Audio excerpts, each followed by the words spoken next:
Thank you for joining the Washtenaw County Road Commission's virtual kickoff meeting.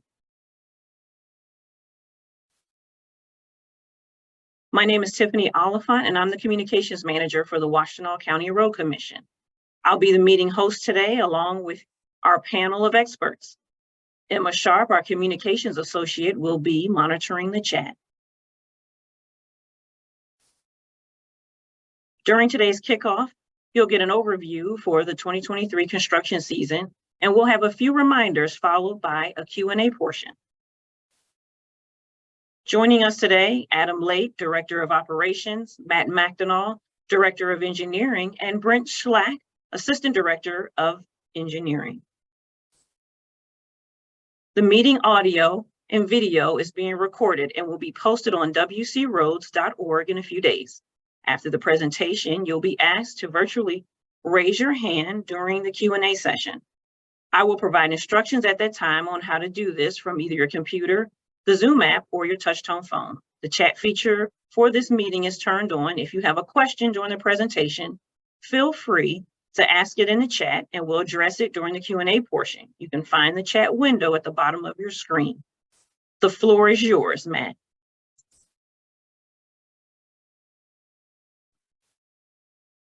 Well, good morning. This is Matt McDonald, Director of Engineering. I'm here to talk about our 2023 construction kickoff. But let's first start out with who we are. We're your road commission, responsible for all the roads outside the city limits in Washtenaw County. We have approximately 1,650 miles of county road, of which about 740 miles are unpaved. We have 125 bridges, 2,500 plus culverts, and over 30,000 signs out on those roadways. We also are a contract agency for maintenance for MDOT routes, US 23, I-94, M14, US 12, M52, all those that are in Washtenaw County. That amounts to almost 600 lane miles of maintenance. How are projects selected? Kind of talk a little bit about that. Our asset management plan is our guiding document. Every road agency is now required by law to create an asset management plan and do an update every 3 years. Ultimately, our strategy is to focus on extending the service life of those roadways. We know what we have, we know the condition it's in, because we do PASER ratings, which is a surface evaluation. And so we want to make sure that we apply the right fix at the right time in the right place. That all involves making sure we spend our money very wisely. Much like the maintenance of a car. So to keep your car moving, we've got to do oil changes every 3,000 to 6,000 miles, and that costs $100.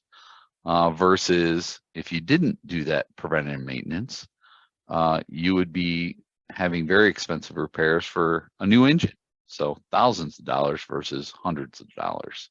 So we use that maintenance idea on our road network. So 2023 construction season, we'll have a mix of fixes for our road network, including preservation, resurfacing, reconstruction, also being mindful of our bridges as well, major assets in our network. And at the forefront of all we do is safety. So we are inclusive of safety on a lot of our projects, but we have some very specific safety projects we'll talk about as well. And we have the other category, and I'll get into that in a minute. So preservation. For pavements in good and fair condition, we're again looking to extend the service life of our road. So these are two types of treatments we'll do. We'll do crack sealing. That's going to be mainly on our local road system, and then seal coat. So crack sealing is essentially getting hot pour rubber into those cracks that develop in our pavement structure to prevent water from getting into the pavement. Water is our our number one enemy for pavements. We want to make sure we take care of it with good drainage, but also make sure that drainage doesn't go into our pavement structure. Another great treatment for preventative maintenance is a seal coat. Seal coats are a very cost-effective way of not only sealing up those pavements, but adding a little bit of structure as well. And we've got a couple pictures of that.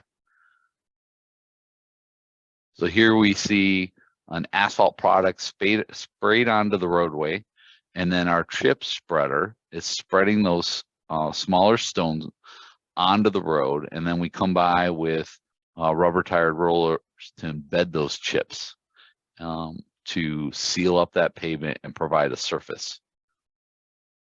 And then after 2 weeks, after sweeping, we'll come back and do a fog seal treatment. That's another asphalt product that gets sprayed on the roadway to seal that chip seal. And that has an aesthetic treatment, but also provides for a safety treatment as well, because when we apply those pavement markings on the black surface rather than the gray, they really do pop and are very effective. And it's always important to be reminded when you do come upon these preventative maintenance projects, such as chip and fog seal, that we have pilot cars, we have flagging operations. Very important that you follow directions from those traffic regulators and make use of those pilot cars and don't deviate from direction of travel. So we plan to do roughly over 30 miles of chip and fog seal. We also are working with our township partners for crack seal program for our local more subdivision roadways. And the funding for this comes from a variety of sources. We have our county road millages for mainly our primary roads. And then we work with our townships, as I said, and then Michigan Transportation Funds, or we call it MTF. So also we'll be doing a lot of resurfacing. That involves typically mill and overlay for pavements in fair condition, a pulverization and overlay for pavements in poor condition, and then we don't want to forget about our unpaved gravel roads. We do resurfacing on those as well with limestone or gravel. So this is a picture of our mill machine where we're grinding off that top layer of asphalt. And those millings get trucked off to the asphalt plant typically and recycled in hot mix asphalt mixes. I think we have a picture of that. Yeah, absolutely. So we have a mill machine there that's grinding off that top layer of asphalt that's in fair condition. So we're going to utilize that underlying asphalt pavement to pave on top of, and you can see the millings are going off into that truck. Next, we have the process of, if it's poor condition pavement, we have an option to pulverize that pavement. What that means is you're going to, it's like a garden rototiller. You're going to grind up that existing asphalt pavement and then mix it with the underlying gravel base.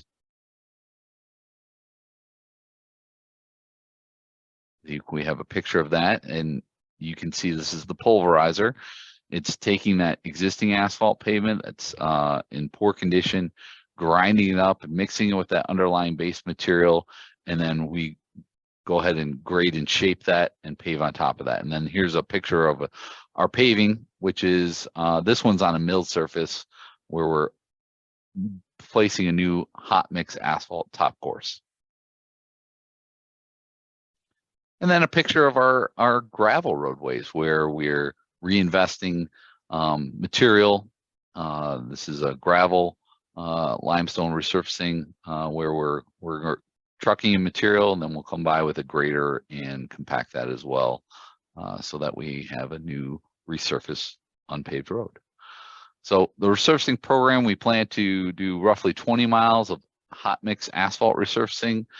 We're also looking at about 15 miles of unpaved roadways for either a limestone or a gravel aggregate placement. This comes from a variety of sources. We do get federal and state funds for our paving of primary roads. We also have our countywide millage, and our townships are always a great partner on our local road system.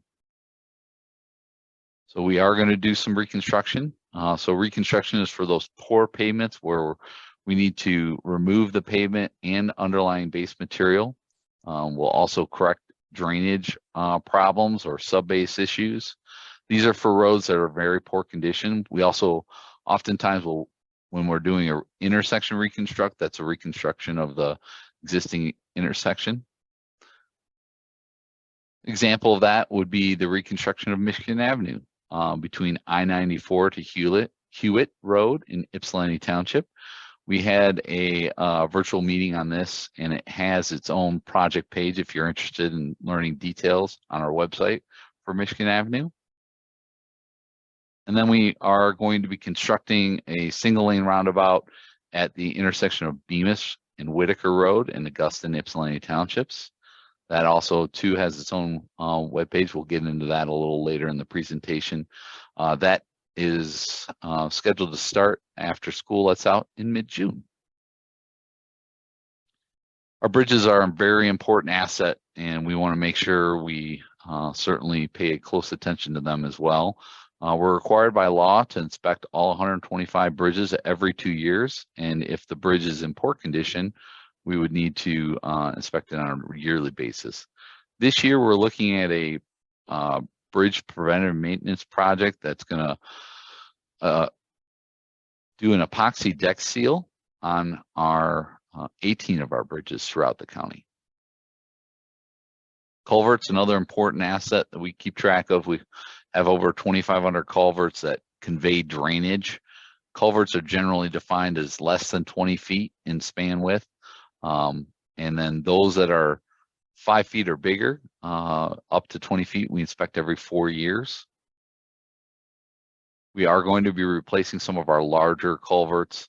On Parker Road is a culvert replacement over the Mill Creek in Lima and Scioto Township, just south of Dexter Chelsea Road. And then Old US 12 is another culvert replacement south of I-94 in Sylvan Township. Other projects that we partner with include our non-motorized pathway projects. We are partnering with the county parks on a segment of the Border to Border Trail along Huron River Drive. This is segment D3. It goes from Zebro to Delhi Metro Park in Scioto Township. That's currently under construction. And then we're also working on a Platte Road Greenway with Pittsfield Township. That's on Platte Road south of US 12 in Pittsfield Township. Here's a map of all of our projects in 2023 that we were kind of reviewing. As you can see, it's a variety of locations throughout the county with a variety of treatments. This map is also similar material on our website. And then other projects, not necessarily projects that we're administering, but we permit within our county road right-of-way. We've got a very large consumers energy pipeline project in Sylvan and Linden Township. They're installing a new natural gas line starting in the city of Chelsea and working their way north. That's underway already this year. Also in Pittsfield Township, we've got a large sanitary sewer project being done by the township, and that is currently on Textile Road between Carpenter Road and Crane. And then later this summer, we're going to be looking at Park Road and Stabler Road improvements in Scioto Township related to a housing development. With that, we're going to talk a little bit about traffic and safety, and I'm going to turn it over to Brent Schlack, our Assistant Director of Engineering. Thanks, Matt. In traffic and safety, we do have some projects, and some of those we'll touch on. There are safety projects, but along with some of those intersection improvements that include roundabouts, we also have projects that we're going to be looking at new signals, upgrading some of our existing signalized locations, and installing some overhead flashing beacons. Again, as Matt described earlier, these are funded by a variety of sources. They include federal and state fuel taxes, our countywide millage, townships. We did receive some federal safety grant awards. So These are funded through a variety of sources. Some of our signals that we're looking at this year, Ellsworth and Oak Valley in Pittsfield Township, Gettys Road at Harris in Superior Township, and North Territorial Road in Webster Church in Webster Township. We're also upgrading a couple traffic signals. One of them is at Dexter Pinckney in North Territorial through a safety grant. That's in Dexter Township, Ford and Russell in Ypsilanti Township. Some flashing beacons. We have several of these that we're putting in this year. 2 in Freedom Township on Pleasant Lake Road at Schneider and Parker. Superior Township, we're installing one at Plymouth and Prospect. Dexter Township, we got quite a few here. One at Dexter, Pinckney and McGregor, North Territorial, and Hadley and Stouffer, North Territorial at Hankard, and Island Lake and Dexter Town Hall Road. These flashing beacons take some coordination with DTE, so they'll be installed throughout the summer. Our safety projects, we continually monitor our system for safety improvements, whether that's a low cost improvement or that's where we're looking to apply for some safety funds through federal safety dollars. These treatments could include center left turn lanes, enhancement to our pavement markings and signage. One of the projects that we've received safety funds is a North Territorial Road. This is from Webster Church Road to Mast Road. This will improve the intersection of North Territorial and Webster Church, where we'll be installing the signals I mentioned earlier, but we'll also be putting in left turn lanes. It'll include rumble strips along North Territorial Road. We got a couple culvert replacements, and we'll upgrade the traffic signs along North Territorial. One of the other safety projects that we were awarded through a federal safety grant was Pleasant Lake Road. This is within Freedom and Lodi Township. This will include a high friction surface along the horizontal curves along Pleasant Lake Road. We'll enhance some of that curve signage, and we'll look at a couple overhead flashing beacons that I described earlier. The previous project and this location, so Pleasant Lake Road and Dexter Pinckney, are packaged together, so it's the same contractor. This one's located in Dexter and Webster Township. Again, this will include the high friction surface on some of the curves along Dexter Pinckney. We'll look at enhancing some of the curve signage and enhanced pavement markings, and we'll be modernizing that signal at North Territorial and Dexter Pinckney. Now I'll pass it off to Adam, and he can kind of describe the road maintenance. Hello, everyone. So we'll talk a little bit about road maintenance here. Our road maintenance is performed as needed when resources are available. We acquire field information and current conditions from our staff and from WCRC Fix It, which is a C-Click Fix app that you can use on your phone or on web-based browsers to provide us some feedback from time to time if you see road-related issues. General surface maintenance, including pothole patching and grading of unpaved roads, that's throughout the year. Weather events routinely require our staff to clean up debris, whether it be impacting traffic or actually blocking the roadway. And WCRC staff as well is involved in incident response, typically for mutual aid to help first responders manage the scenes throughout the county on the road system. And then Brent's staff as well, he was just speaking here, performs some needed maintenance on traffic signs and signals, and that's emergent and incident response as well. And road grading here, the picture you see is use of a road grader to scrape the road or collect the aggregate within the road, and then a material shaped up and moved into the middle of the road to build what we refer to as a crown. And what that crown of the road does, it shapes up the roadway, and it also conveys water from the road to reduce water pooling and surface saturation. It's critically important on soft surface maintenance to maintain that stability of the road throughout the summer months. And then scheduled maintenance is performed on a seasonal schedule, not by request. Our most important to us that we perform in our biggest project is what we refer to as dust control. That's on the unpaved roads, and that's a dust suppression process to limit material loss. Material loss is actually fine particles of the road being lost when it turns into dust, which further degrades the road surface. So we try to do our best to maintain that, and this mineral well brine that we use actually helps retain that and keep the dust down and hold the road together. So that's performed on primary and local unpaved roads, multiple applications throughout the summer months. And then also we do perform through contract roadside mowing, and that's both primary and local roads as well. It's a 5-foot swath directly adjacent to the travel way, so the edge of the roadway. And that's county roads are paved twice a year, the paved roads, and then the unpaved roads are mowed once per season. Street sweeping is also performed, which you'll see here throughout the county in the next few weeks, typically in the spring, and then also in the fall, preparing for winter. And then Brent's group is, again, will refresh pavement markings as needed throughout the county.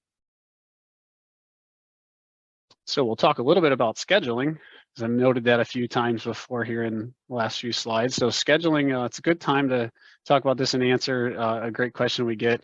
You know, it's warm out as the season started. Why haven't you started this project yet? So there are quite a few things that contribute to scheduling. It's a little more to construction than just warm weather. So as winter concludes, the seasonal transition, spring and summer, it's typically wet and rainy in Michigan.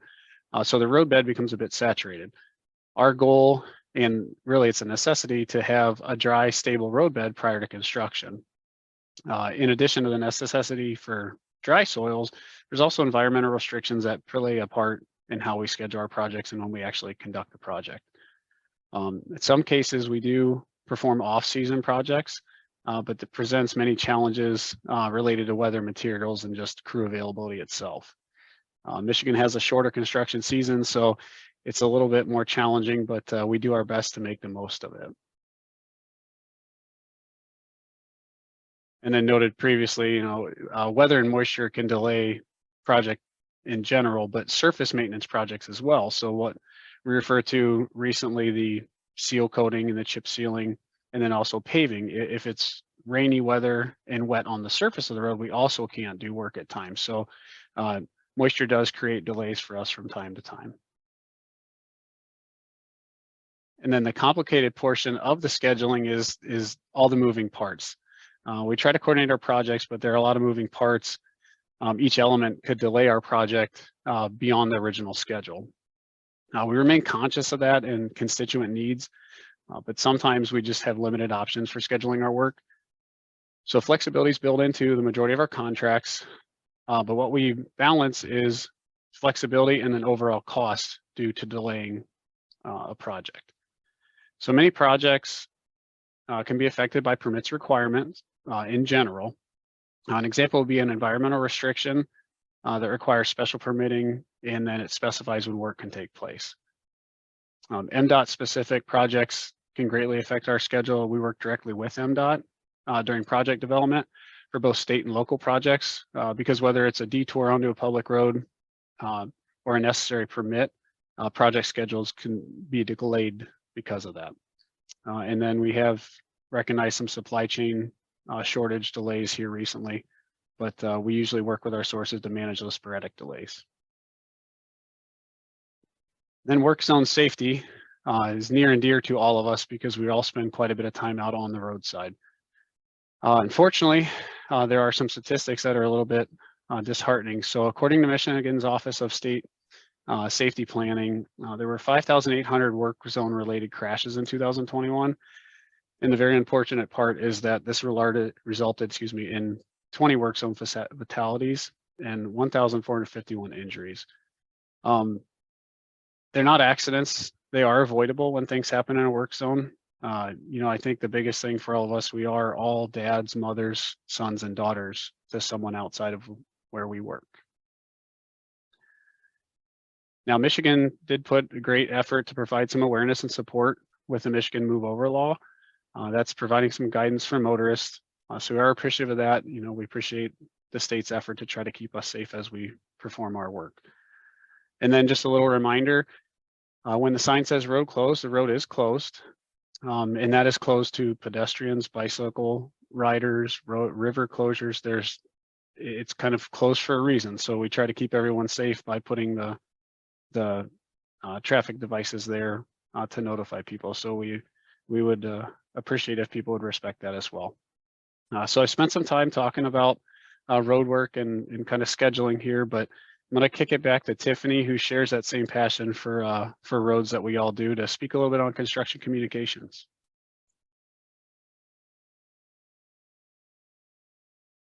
Thank you, Adam. Thank you, Matt. And thank you, Brent. We're going to talk about our communication and how we get our information out to the public. Our communication team works very hard to update our website and social media pages about projects. On the website, you'll find a current project map, answers to your frequently asked questions, and you can also submit a Fix It road report, get a permit, and subscribe for road updates.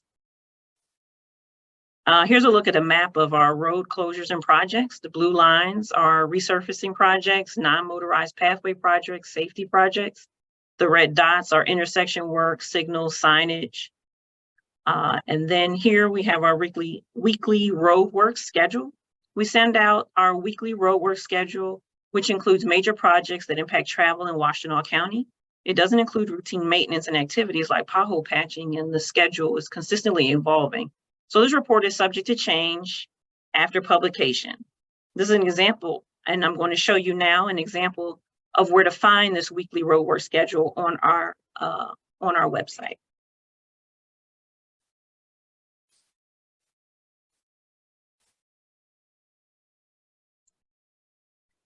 You go to Google, and once you go to Google, you go to WCRoads.org.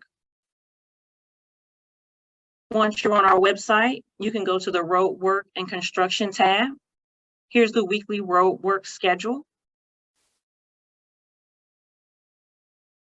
And once it loads, you'll see all of our projects, from intermittent lane restrictions to road closures. You'll see the contact information of the person who would have more information about the project. You'll see the timeline and when the project will begin and when it is estimated to end. But again, weather permitting, things change, and you'll see what the project details will be, so that you would have information on that. But you can always call our office and we can help you, guide you to that. Another way to find out about our projects is the current projects tab. You can go there, and this is where you'll find each project tab. You can see the map of the county and all the projects there. And you can also see the cards for each project happening. So each project has a page for you to get updates on, from Michigan Avenue to Miller and Zeeb. So there you'll find out all your information that is needed.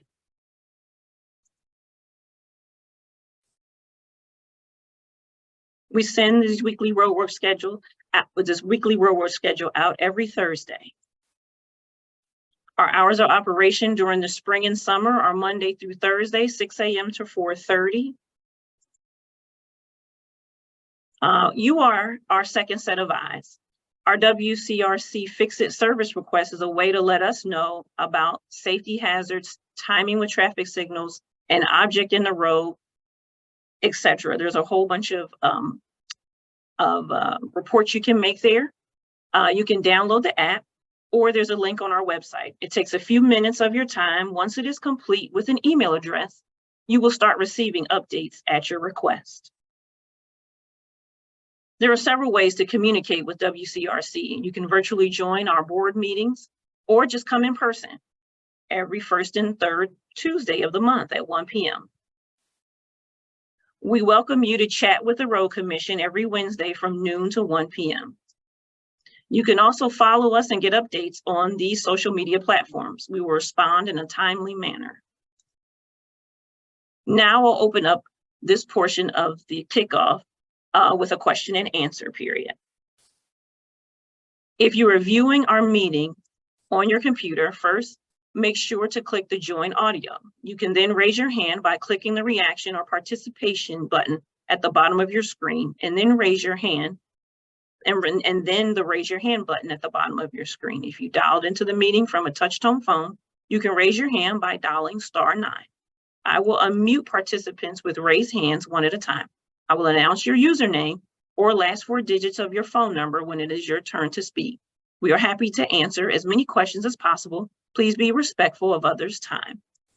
If your question is unanswered, is answered before you are called upon, you can lower your hand by clicking the lower hand button. Here are our panel of experts who are ready to answer your questions. And so I will open it up for question and answers. Does anyone have any questions?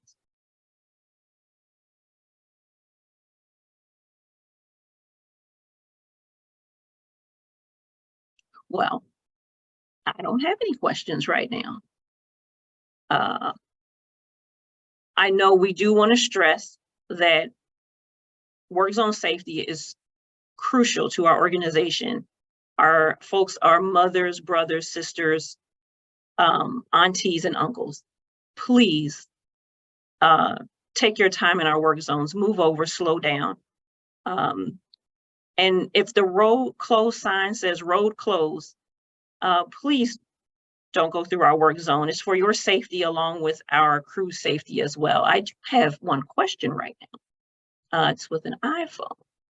It says iPhone. I don't have a phone number connected to that, but I'm going to ask you to unmute. I was just wondering when the Parker Road culvert replacement would start. Tiffany, I can certainly address that question. So the Parker Road closure will likely occur right after school lets out mid-June.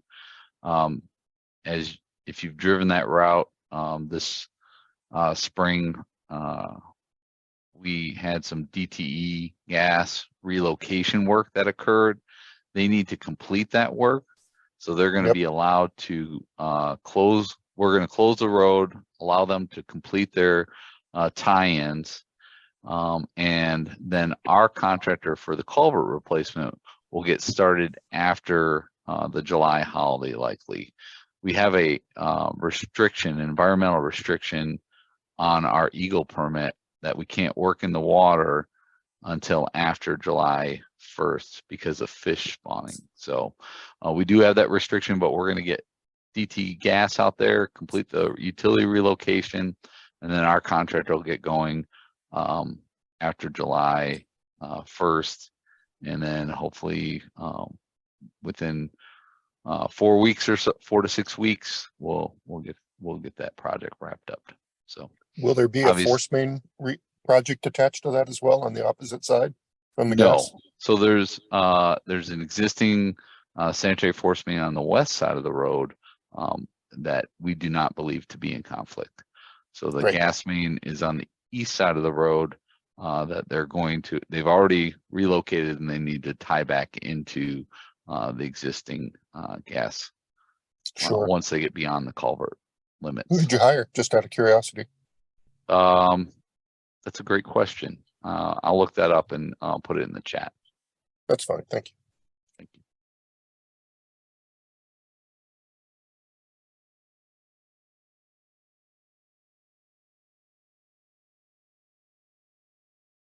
Thank you for that question, sir. I do not have another question at this time. I'll give it a second, but if we don't have any more questions, then I will actually say, finally, a reminder, if you want updates, subscribe to our website at wcroads.org. Matt Macton, I'll put that in the chat, sir, about replacing the culvert. Thank you for attending our virtual 2023 Construction Kickoff meeting. Have a wonderful day.